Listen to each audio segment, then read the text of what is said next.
Assalamualaikum warahmatullahi wabarakatuh.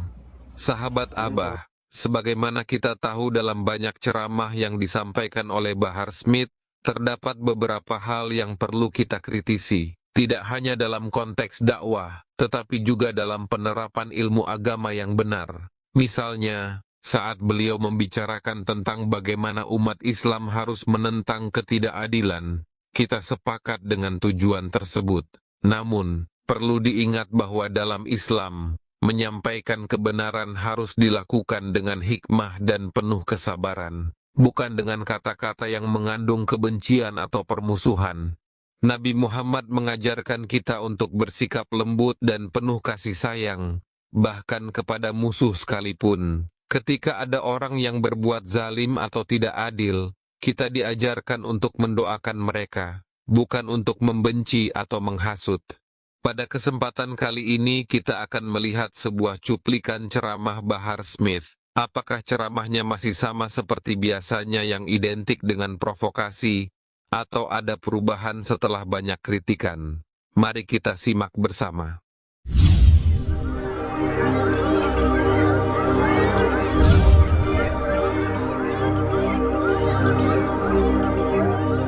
محمد المختار وآله الأطهار وأصحابه الأخيار عدد نعم الله وإفضاله أما بعد. Yang saya cintai, yang saya muliakan segenap para alim ulama, para habaib, para kiai, para asatid, para tuan-tuan guru, para tokoh masyarakat, segenap aparat pemerintah, wabil khusus pimpinan Majlis Ta'lim Syababul Khair, yaitu guru kita yang mulia Al-Habib Mahdi bin Hamzah Segaf beserta seluruh keluarga besar beliau. Mudah-mudahan Allah panjangkan umur beliau, Allah sehatkan jasmani dan ruhani beliau, Allah permudah urusan dunia akhirat beliau, Allah perkuat langkahan kaki beliau di dalam berjuang dan berdakwah di jalan Allah Subhanahu wa taala. Begitu juga guru-guru kita, Al-Habib Hanif bin Abdul Rahman Al-Attas, Al-Habib Muhammad bin Husain Al-Attas, Al-Habib Abu Bakar Muhammad Maulad Dawilah, beserta seluruh para habaib-habaib, para kiai yang lain, wabil khusus seluruh hadirin hadirat, bapak-bapak, ibu-ibu, khususnya para pemuda-pemudi umat baginda Nabi besar Muhammad yang selalu dimuliakan oleh Allah Subhanahu wa taala. Saudara-saudara sekalian yang dimuliakan oleh Allah, singkat saja, kita duduk di ini majlis yang penuh dengan kemuliaan, yang penuh dengan keutamaan, yang penuh dengan keberkahan. Saudara-saudara, hamba-hamba yang tampak, hamba-hamba yang terlihat oleh mata-mata yang kasar pada malam hari ini, yang hadir di ini majlis, hamba-hamba yang tampak yang duduk di ini majlis, lebih banyak hamba-hamba yang tidak tampak, lebih banyak hamba-hamba yang tidak terlihat yang duduk ikut hadir di ini majlis. Siapa mereka? Mereka adalah para malaikat-malaikat Allah yang duduk pada malam hari ini bersama-sama kalian dan akan memohonkan ampun atas dosa-dosa kalian semua. Kenapa? Karena duduknya kita di ini majlis mendapatkan kemuliaan, mendapatkan keagungan daripada apa?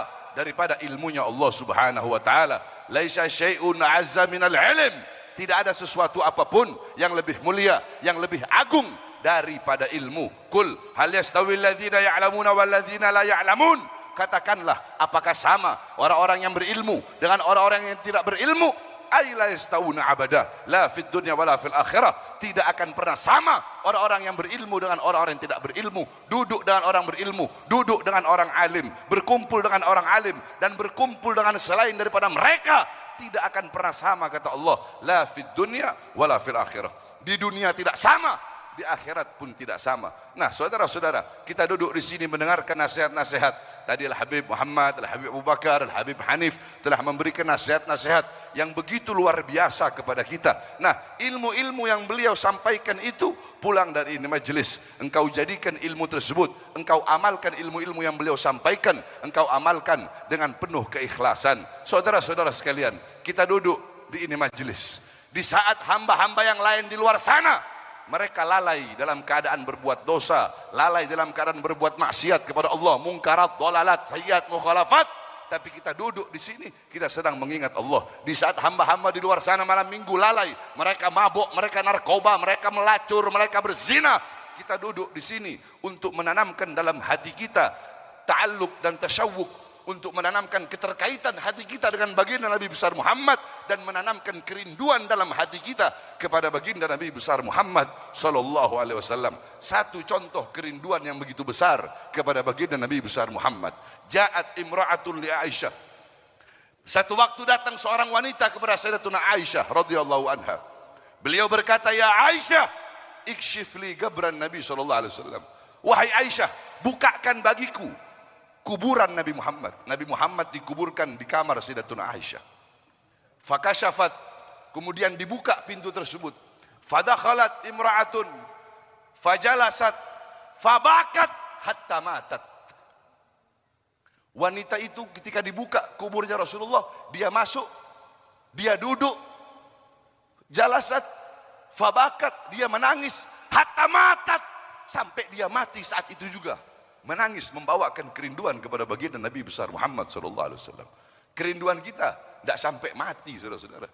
Oleh karenanya ini adalah malam puncak kerinduan kepada Nabi Muhammad, maka jadikan Nabi Muhammad sebagai teladan, uswah, qudwah dalam kehidupan kita sehari-hari. Karena tidak ada idola yang lebih mulia, yang lebih agung selain daripada baginda Nabi besar Muhammad sallallahu alaihi wasallam. Dan sedikit saya tutup nasihat ini dengan sebentar lagi kita akan memasuki bulan yang mulia, bulan yang agung, bulan yang penuh dengan keutamaan, bulan yang penuh dengan kemuliaan. Syahrul Siyam, Syahrul Qiyam, Syahrul Quran, Syahrul Istighfar, Syahrul Taubah, Syahrul segala macam bulan yang penuh dengan keutamaan, bulan yang penuh dengan kemuliaan. Bulan yang keutamaan itu hanya Allah berikan kepada kita sebagai umat Nabi Muhammad, tidak kepada umat-umat. Bahkan keutamaan-keutamaan yang ada di bulan Ramadan Allah berikan hanya kepada kita, tidak kepada umat-umat yang lain. Mulai dari perlipat gandaan amal di bulan Ramadan. Saudara-saudara, satu ayat Al-Quranmu di bulan Ramadan sama seperti kau membaca 10 ayat. Satu rakaatmu di bulan Ramadan, baik wajib ataupun sunnah, maka kau mendapatkan 10 kali lipat pahala. 10 rakaatmu sama dengan 100. 100 rakaatmu sama dengan 1000. Pelipat gandaan amal ini hanya Allah berikan kepada kita sebagai umat baginda Nabi besar Muhammad sallallahu alaihi wasallam. Maka bersyukurlah engkau dengan kedatangan bulan yang begitu mulia, bulan yang begitu agung, bulan yang dirindukan oleh para aulia, oleh para syuhada, oleh para as-salafus saleh. Bulan yang dimana ketika bulan itu datang, para aulia, para ulama berkata, marhaban bil rahmah, marhaban bil ghafarah, marhaban bi itkin minan nar.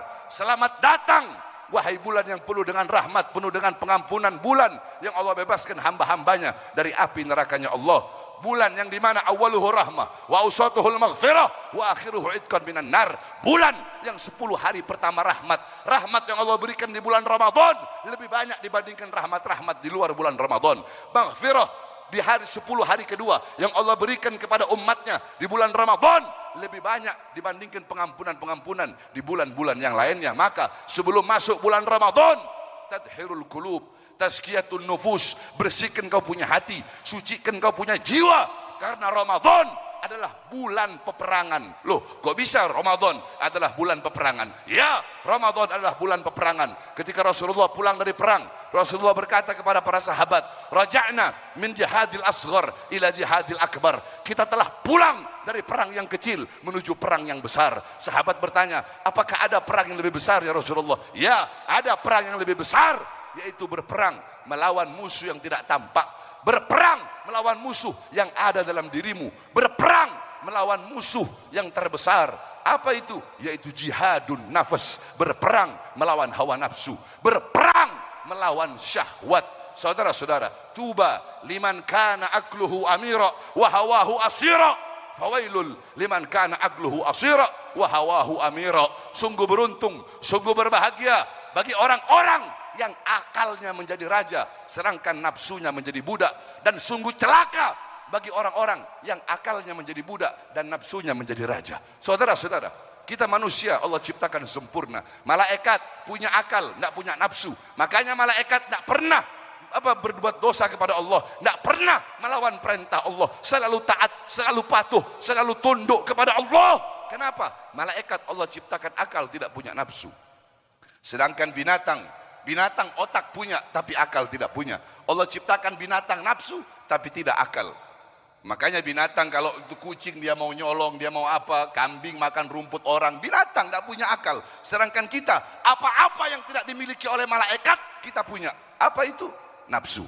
Apa-apa yang tidak dimiliki oleh binatang, kita punya. Apa itu? Akal. Sehingga intinya, siapa orang yang akalnya menguasai hawa nafsunya, akalnya menguasai syahwat, akalnya menjadi raja, nafsunya menjadi budak, akalnya yang dimana akalnya bisa memperbudak syahwatnya, sehingga akal itu menghantarkan dirinya kepada ketaatan kepada Allah, kepatuhan kepada Allah, kepada ilmu, amal, ibadah, wara, khauf, ikhlas, sabar, takwa, zuhud, ibadah, qanaah, menuntut ilmu, duduk di majlis taklim, duduk berkumpul bersama para aulia, para solehin, orang-orang alim, para pewaris keilmuan Nabi Muhammad, penyambung lidah Nabi Muhammad, penerus perjuangan Nabi Muhammad. Maka akal yang seperti ini, akal yang menjadi raja dan nafsu menjadi budak, maka kedudukan orang-orang yang seperti itu lebih mulia daripada malaikat. Sebaliknya, orang-orang yang syahwat dan hawa nafsunya menguasai akalnya, syahwat hawa nafsunya memperbudak akalnya, sehingga akal diperbudak, condong kepada perbuatan dosa, maksiat, mungkarat, dolalat. Dia lebih memilih perkara-perkara yang memutuskan hubungannya dengan Allah daripada meninggalkan perkara yang memutuskan hubungan dengan Allah untuk Allah Subhanahu wa taala. Sehingga dia lebih memilih untuk meninggalkan perkara-perkara dunia, perkara-perkara yang tidak bermanfaat, perkara-perkara yang menjauhkan dia dari Allah. Dia lebih rela kehilangan harta, pangkat, jabatan, tahta, kekuasaan dunia karena Allah, daripada kehilangan Allah karena pangkat, jabatan, tahta, dan kekuasaan. Saudara-saudara, orang-orang yang dimana akal menguasai akal dikuasai syahwat, syahwat hawa nafsu menguasai akalnya, kedudukan itu orang lebih rendah daripada binatang, saudara-saudara. Nah, saudara-saudara, anna syahwata tusayyirul muluka abida was sabra yusayyirul abida muluka. Alam tara Yusuf wa Zulaikha, alam tara Yusuf wa Zulaikha, sesungguhnya hawa nafsu bisa menjadikan raja menjadi budak, sedangkan kesabaran bisa menjadikan budak menjadi raja. Tidak pernahkah kau mendengar dan melihat kisah Nabi Allah Yusuf dan Siti Zulaikha? Nah, Ramadan adalah bulan bagi kita berperang melawan hawa nafsu, berperang melawan syahwat, melatih kesabaran. Dengan apa? Dengan menahan diri dari lapar. Lapar adalah sunnah para nabi, lapar sunnah para rasul, lapar itu adalah sunnah para aulia, lapar itu syiarnya para aulia. Saudara-saudara, Sayyidatuna Aisyah ketika berdiri depan kuburnya Rasulullah, apa kata beliau? Ya man lam yalbisal harir walam yanam alal firashil wathir, ya man kharaja minad dunya walam yashba' batnahu walau bi khubsis sa'ir. Wahai seorang manusia yang wafat, yang meninggal dunia, walam yashba' batnahu, yang meninggal dunia, yang wafat dalam keadaan perutnya kosong, belum masuk sesuatu apapun, walaupun sekedar roti yang kering.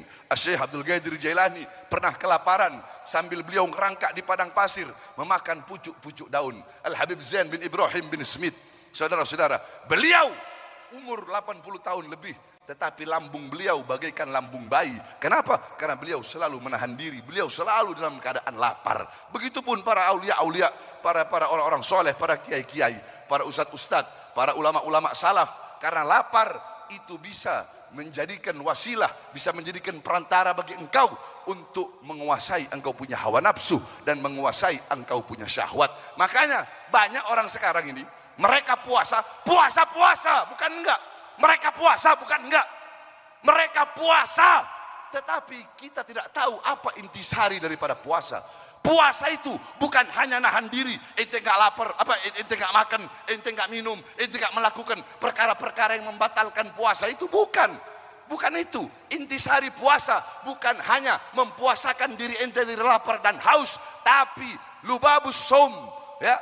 Intisari puasa adalah engkau mempuasakan seluruh anggota tubuhmu, jawarihmu, zahir dan batin dari perkara-perkara yang diharamkan oleh Allah Subhanahu wa taala. Intisari puasa bukan hanya menahan diri dari lapar dan haus, tapi puasakan kedua mata kamu, tahan kedua mata kamu untuk memandang perkara-perkara yang haram, yang dilarang oleh Allah, yang dimurkai oleh Allah, yang dimurkai oleh Rasulullah. Tahan, puasakan telinga kamu untuk mendengar riba, mendengar fitnah, mendengar perkara-perkara yang diharamkan oleh Allah. Puasakan lidahmu dari berbohong, dari berdusta, dari namimah, dari ghibah. Puasakan kedua tanganmu dari mencuri, dari merampok, dari korupsi, dari merampas harta orang, merampas hak orang lain. Puasakan kedua kakimu daripada melangkah ke tempat-tempat yang haram. Itulah intisari puasa. Dan orang-orang yang menahan diri, menahan jawareh, anggota tubuhnya, zahir maupun batinnya, menjaga hatinya dari apa? Dari sifat riya, hasud, sombong, ujub. Orang-orang seperti inilah yang pantas pada 1 Syawal diberi gelar yang mendapatkan Yaumul Fallah, orang-orang yang mendapatkan kemenangan. Sebab orang-orang yang mendapatkan kemenangan adalah mereka yang menang melawan hawa nafsunya, menang melawan syahwatnya. Maka saya wasiatkan kepada engkau semua, sebelum memasuki bulan Ramadan, bersihkan kau punya hati, bersihkan kau punya jiwa, agar kau masuk bulan Ramadan dalam keadaan mulia, keadaan agung, keadaan suci, dipandang oleh Allah dengan pandangan kasih sayang. Hidupkan siang hari dengan beribadah, malam hari dengan beribadah, karena belum sampai kita bakal nanti ke Ramadan tahun depan. Jangankan Ramadan tahun depan, Ramadan besok saja belum tentu kita sampai, saudara-saudara. Maka persiapkan diri kita dari sekarang untuk memasuki bulan Ramadan, agar masuk bulan Ramadan dalam keadaan suci, keluar lebih suci dari sebelumnya. Masuk bulan Ramadan dalam keadaan baik, keluar lebih baik daripada sebelumnya. Dan kita juga berdoa kepada Allah Subhanahu wa taala agar demi keberkahan dan keutamaan sebentar lagi masuk bulan Ramadan, semoga segala macam ketidakadilan, segala macam kezoliman, segala macam kehancuran, segala macam fitnah, segala macam kerusakan-kerusakan yang menimpa bangsa, yang menimpa negara, yang menimpa NKRI, yang menimpa rakyat, semuanya diangkat oleh Allah Subhanahu wa taala, saudara-saudara. Diangkat semuanya oleh Allah Subhanahu wa taala. Kenapa?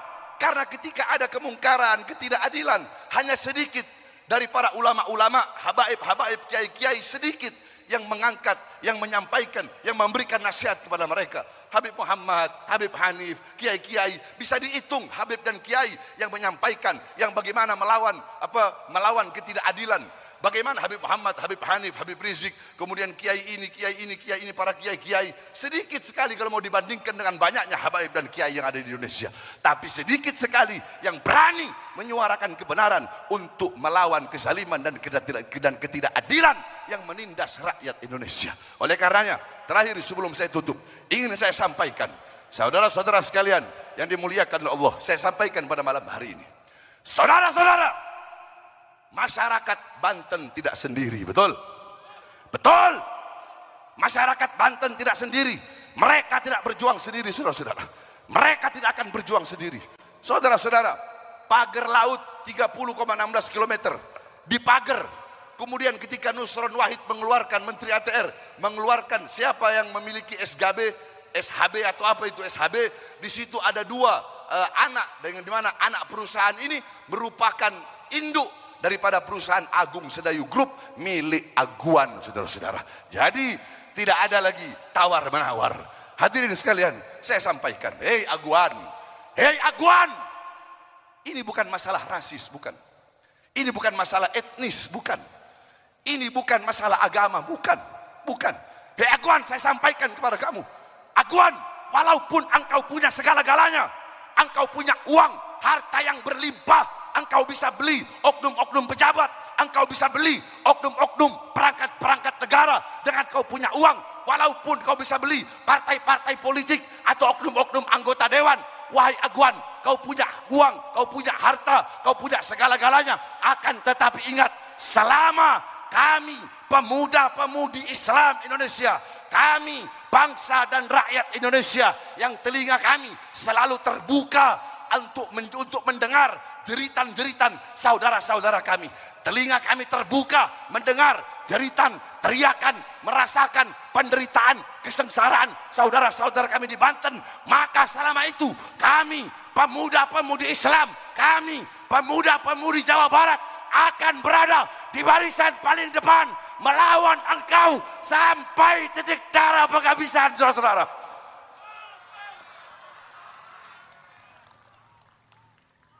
Tadi Habib Mahdi udah bilang jangan bahas PIK. Cuma kan udah tahu kalau Bahar bin Smith nggak bisa diatur. Betul? Betul. Ini udah mau jam berapa ini? Udah deh ya? Udah ya? Saya nggak mau nanti sampai ada yang megang-megang kaki saya begini lagi ntar. Kayak Ustadz tadi itu. Harusnya Ustadz tadi itu ditambahin lagunya itu. Topi saya bundar. Tapi Masya Allah itu dikroyat agar kita bisa mengenang masa-masa kecil kita. Sebab orang sekarang sibuk main handphone. Bahkan yang tua-tua ini, yang anak-anak kecil zaman sekarang sibuk main handphone, mereka nggak tahu lagu-lagu zaman dulu. Betul? Tadi saya bilang, ini Ustadz apa ini? Kenapa kok nyanyi pelangi? Tapi pas di dalam saya panggil Ustadz itu, Ustadz Semar Maisem. Ustadz sini, anak nggak mau ngomong belakang. Antum kenapa nyanyi pelangi itu? Tapi nggak apa sudah, dikeroyat biar kita bisa mengenang masa-masa kecil lagi kita orang. Mudah-mudahan Ustadz jadi panjang umur insya Allah. Sebab saya bukan tipe orang yang ngomong belakang. Saya orang tipenya ngomong depan-depan. Itu saya, saudara-saudara. Mudah-mudahan tidak pulang kita dari majelis ini kecuali Allah ampuni dosa-dosa kita. Dan ingat, pemerintah Kota Bogor khususnya dan pemerintah Jawa Barat wajib untuk mengapresiasi dan berterima kasih kepada Majelis Syababul Khair yang dipimpin oleh Habib Mahdi. Kenapa? Karena dengan adanya majelis seperti ini, Bogor turun rahmat dari Allah. Jadi wajib, Beb, mau wali kotanya, mau gubernurnya, walaupun nggak sepemahaman sama kita, wajib dia, si Deddy Mulyadi itu, untuk memberikan apresiasi atas majelis-majelis seperti ini.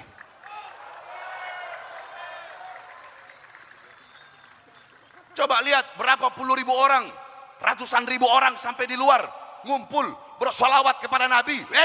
Jangankan kalian jangankan ratusan ribu orang, satu orang saja yang bersolawat kepada Rasulullah.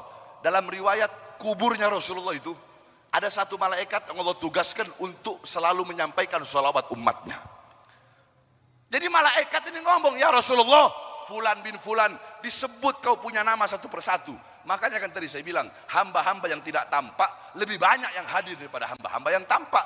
Kau punya nama, disebut satu persatu di hadapan kuburnya Rasulullah. Fulan bin Fulan, Fulan bin Fulan, Fulan bin Fulan. Di bawah pimpinan Habib Mahdi, ada Habib Hanif, ada Habib Muhammad, ada Habib Abu Bakar, ada Ustadz Nabil yang tadi membawakan qasidah luar biasa. Mereka bersalawat kepadamu ya Rasulullah. Apa kata Rasulullah? Bawa salawat mereka menghadap Allah. Dibawa salawat kalian menghadap Allah Subhanahu wa ta'ala. Allah bilang, akan aku ciptakan dari satu huruf dari salawat yang mereka baca. Contoh, ya Rabbi salli ala Muhammad, ya Rabbi salli alaihi wasallim.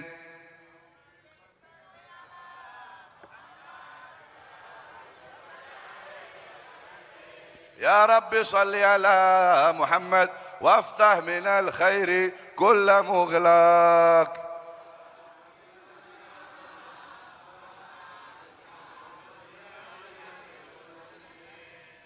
Ya Rabbi, ya satu huruf, alif satu huruf, ro satu huruf, ba satu huruf, ya satu huruf. Ya Rabbi 5 huruf.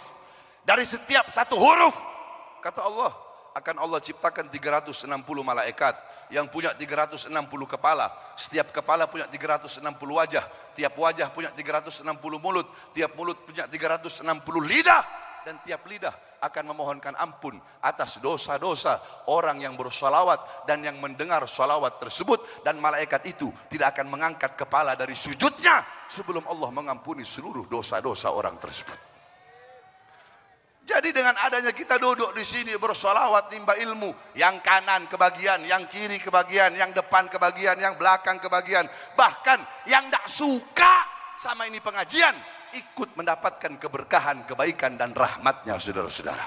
Terus pemerintah giliran ada dangdut, ada artis ada apa ngasih apresiasi. Terus yang kayak begini nggak ada kasih apresiasi, pemerintah goblok kalau andai kan nggak mengasih apresiasi ini, saudara-saudara.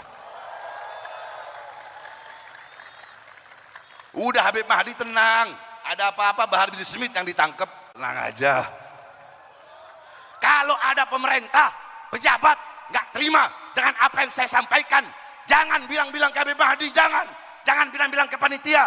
Saya Bahar bin Smith siap diteror, diancam, dipenjara atas apa yang saya sampaikan, saudara-saudara. Makanya jangan macam-macam sama rakyat, betul?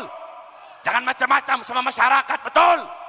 Weh, ini Indonesia, kedaulatan daratan, kedaulatan lautan Indonesia, bukan milik Aguan, bukan milik Sedayu Group, bukan milik Jokowi, bukan milik Prabowo, bukan milik PDI, bukan milik anggota dewan, bukan milik seluruh pejabat-pejabat pemerintah, bukan milik seluruh partai politik manapun, tapi kedaulatan bangsa, kedaulatan negara, kedaulatan daratan dan lautan Indonesia, rakyat Indonesia, bangsa Indonesia, tanah Indonesia, milik kita bersama, bangsa dan rakyat Indonesia, saudara-saudara.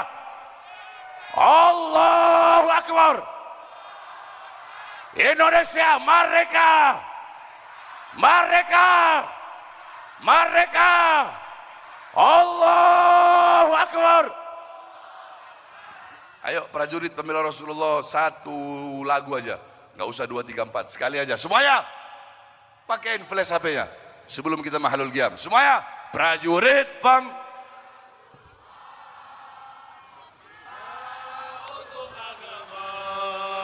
Bangkitlah untuk negara, satukan hati, satukan jiwa. musuh, Musuh di depan mata, lawan dia sampai berdarah.